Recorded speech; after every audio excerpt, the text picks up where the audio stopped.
I'm Lisa Evers, and this is Street Soldiers. Fox 5 and Hot 97 present Street Soldiers with Lisa Evers. Drug use and abuse has been around for a long time, but never as bad as this. About 4 New Yorkers a day lose their lives to drug overdoses, and around the country it takes more lives than gun violence, car accidents, and acts of terror. So who's responsible? I have to really fight to stay away from that stuff because it caused me. It caused me. It took my life. It took a lot of people in my life, my kids. Heroin did a lot to me. 53-year-old Jeffrey Foster tells me he became addicted at 16 and has been off heroin for almost a year. But staying clean isn't easy. Everything has an aroma that's cookable. And that scent comes under my nose at any given time. And once that happens, I have an urge to use heroin. The city is being flooded with heroin, much of it laced with deadly synthetic drug fentanyl. As fast as the DEA and NYPD bust up rings, the traffickers are hit with heavy charges by the Special Narcotics Prosecutor. But the used needles on the streets are a constant reminder of the spreading plague. We have kids that are growing up, and this is what they see as a common occurrence. They see people that are strung out on these opioids and heroin. Porcher says most of the drug dealing today is done by delivery or via text message or phone-in orders. But in some areas, like the South Bronx, the corners are alive with open-air, hand-to-hand drug markets. If you pay more attention, you can see what's going on with those people that are standing on. They're not coming out of a Knicks game. This heroin epidemic that we have is killing the people in these communities. Keeping them alive is the mission of Hector Mata, care coordinator for Vocal New York. He shows me the overdose antidote naloxone and the kits he carries with him to revive those on the brink of death. So far, he saved 26 lives. Overdose does not discriminate. It doesn't matter if you're white, it doesn't matter if you're black, if you're Hispanic. But we have the tools to fight overdoses in our hands. So why is this happening and what can be done about it? Let's find out what our panel has to say. Joining us is Carl Farron. He's a senior residential director at Camelot Counseling. Carl, thank you so much for being with us. Thank you for having me. We really appreciate it. Also with us is Dr. Robert Glatter. He's an emergency medicine specialist and ER doctor at Lenox Hill Medical Center and assistant professor of emergency medicine at Northwell Health. Dr. Glatter, thank you so much for being with us. Thanks again. My pleasure. We really appreciate it. Also with us, we're honored to have for the first time on Street Soldiers and for her first television interview, Tatiana Paulino. She is the mother of ASAP Yams, who, as many of you in the hip-hop community know, passed away in January of 2015 from an apparent drug overdose. And Tatiana, first, our condolences to you and your family. I know you've experienced a tremendous outpouring of love because so many people loved and miss your son. So thank you so much for being here to speak with us. Thank you for having me. We really appreciate it. Also with us is Bodega Bams. He's a hip-hop artist from Spanish Harlem.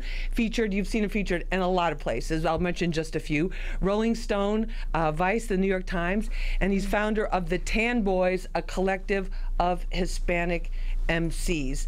And Bams, I want to start with you.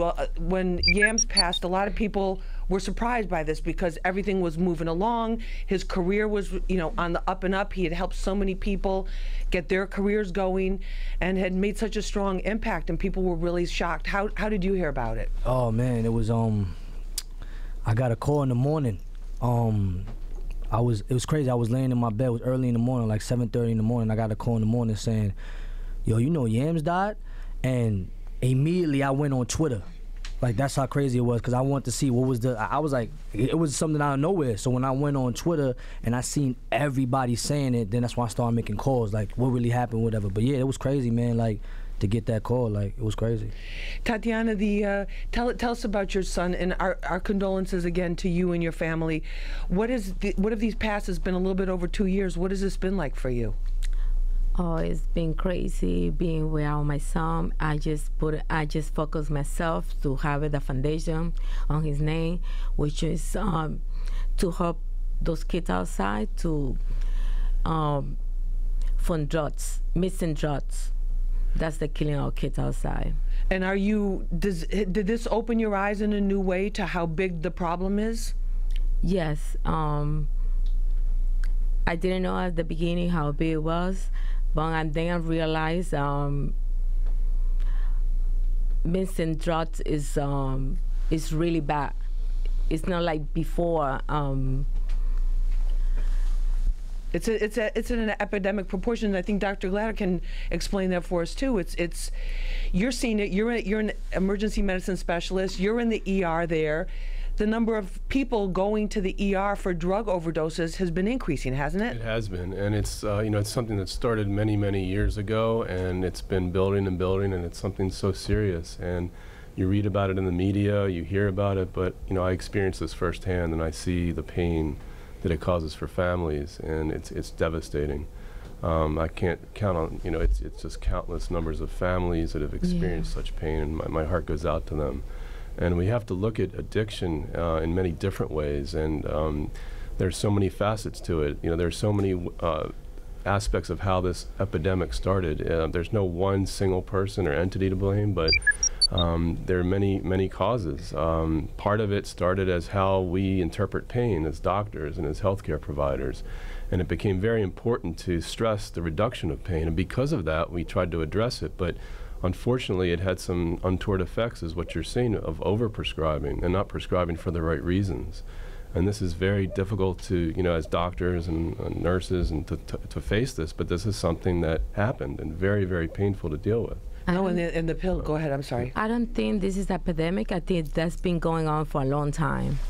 Yeah, I think, not to cut it, Tati, I think when we say epidemic, it's only because law enforcement get involved. Like, I feel like as soon as law enforcement get involved in whatever's going on with drugs and they call it epidemic, who do they target? They target the hood. You know what I'm saying? Like, this has been going on for a long time. The fact that the hood got it now is that we call it an epidemic. The law enforcement one, and then they're going to target the hood. They're not going to target the doctors. You know what I'm saying? And I'm not saying it's the doctor's fault or whatever, but the fact that it became, we saying the word epidemic, every time we talk about the crack epidemic, what they were doing, they were breaking down the door. When we talk about whatever kind of epidemic, it's because the law enforcement is getting involved. But just to be fair, I mean, and I understand your point. The law enforcement has pretty much been involved for a long time, and also it's the city that's calling it an epidemic right now, and it's the national health officials, who are watching this and calling this an epidemic. But Carl, explain for us, just so we all understand, the addiction process, because we keep hearing this heroin epidemic, the heroin epidemic. This all starts with prescription pills. What are you seeing with the people that are coming to you? The unfortunate aspect is we get to see a lot of families, as she just described, oftentimes looking for help for their loved ones, not knowing how to get or access to health care that they need in order to address these services and to get what they need to kind of address the issues at hand with addiction. But the pill thing, Dr. Glatter, did the pills suddenly become more potent? What happened here? It just is, it's a combination of things. Yeah. Doctors were put under sort of a pressure to address pain, and this came as pain is what we call the fifth vital sign. You look at someone's heart rate, their blood pressure, their oxygen saturation, but addressing pain became important, and part of this was through the drug industry, through pharma.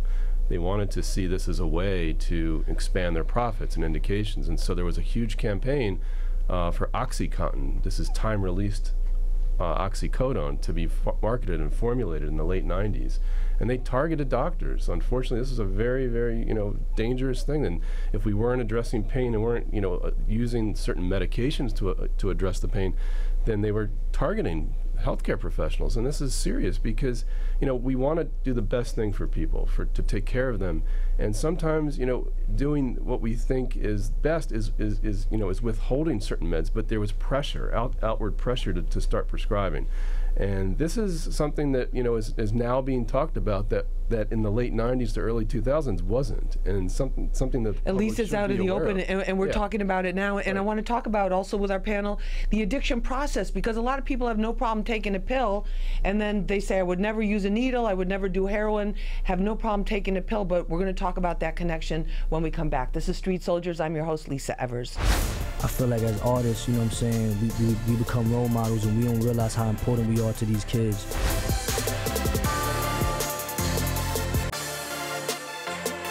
Tatiana, did you know that your son was having a problem with this at all before? No, I didn't know at the beginning. Since I found out in June 2014. And how did you find out? The way that he was acting. I put in rehab. I tried to help him. You know, he just went to 30-day rehab. I want him to go to 90 days, but. If I could just, you know, someone like, she said he struggled after 30 days or in the 30-day rehab. You know, I know a lot of patients that we work with, when they're coming in with the substance use addiction, the 30 days is more of a stabilizer rather than a long-term work in treatment. In terms of breaking the treatment. In terms of breaking, you know, getting into the cycle of rebuilding their life. You know, once it's broken, 30 days is not going to repair what has been damaged, and educate them on how to continue a lifestyle that includes sobriety. And also your body, physically, is it enough to change like your whole body chemistry? But Bams, let me get this hip hop piece in there right now, because you're on the streets, you're in the music industry, you listen to our music. There's so many songs out there. There's just so much around this whole drug culture, from the bricks to this, the dope boys, all this stuff, to the actual people talking about pills and all these casual references. Do you think that's creating a climate where people are kind of feeling like, oh, it's okay because everybody's doing it?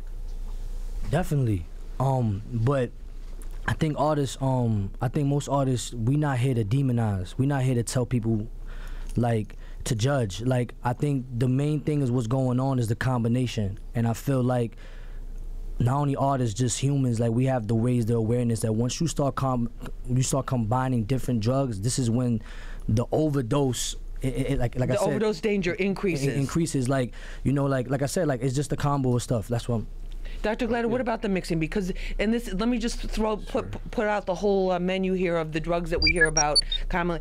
The cough syrup, whatever that stuff is that's in the cough syrup, with the lean, which they mix with soda and drink. A lot of artists have done that. The Xanax, the Perks, the oxycodone pills, and then coke and alcohol, marijuana that's laced with different things, and then onto the harder stuff. Yeah, it's all additive. Once you start combining all these drugs, it adds up, and ultimately it affects your breathing, your respirations, and you become unconscious. You can have a seizure.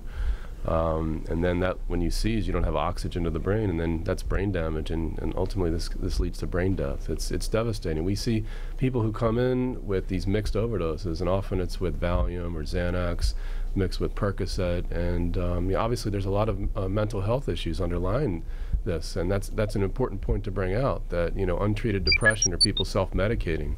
This is a good amount of what we're seeing. People that just couldn't have access.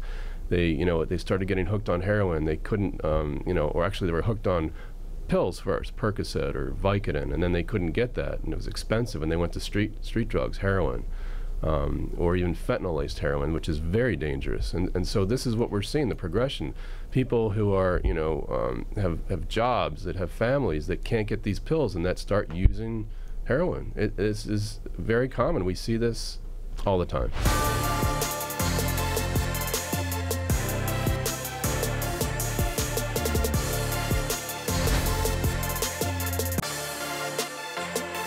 People that come through the doors at Camelot, at your facility, especially the guys, when they come through, like, what do you feel sometimes like, wow, I keep hearing the same story? Or tell us about what they tell you. Like, well, how did they get to that point where they either have to check in or they're going to literally check out? We're a long-term residential program. It could last up to 12 months, maybe even longer. By the time they come in, and most of the young men that we have overdosed multiple times. Been revived multiple times in emergency rooms, police officers, paramedics. It's to the point where the next step is death. Whether it be court interventions, family interventions that kind of push them or coerce them towards treatment, usually that's the first step to them getting through the door. And some of the men in the program, it's an alternative to incarceration program, right? Yes, for some of them, the drug courts are involved, treatment courts, other legal issues that they have, help work with them to kind of identify some of their issues. And then, but do you see certain patterns or certain things that happen to them, or is it, like you look at a group and you go, wow, they all have this kind of the same qualities, or? Right now, it's kind of staggered. There is no one specific indicator. It could be anybody. It's anybody from any socioeconomic background, any area. You know, it's a very broad, and it's just affecting everybody everywhere. Tatiana, what have been some of the tough things that you've been dealing with in these past 2 years since Yams passed? Well, I think being without my son for the past 2 years has been the worst thing that can happen to me or anybody, any parents who are going through that right now. I think not having my son, my only one son, that's affected me really bad. I just want to use the legacy that my son left to help all these people through that foundation, Always Try and Prosper Foundation, to follow us. We can give you help. Not the door. Check our page. We have a lot of information there. And what do you want other mothers to know who are concerned about their sons or daughters getting involved with this? Because you tried everything, it sounds like. Well, I don't think I really tried everything because I find out at the end. Get information, get involved with your kids, find out all the information, you can give it to them. Go to places, find out what's the effect of the combination of drugs. That's it. All right. No, and we appreciate you coming here to speak out and to really help people understand what this does to families, you know, when this happens and the loss. And we appreciate you being here with us, and we really admire your courage.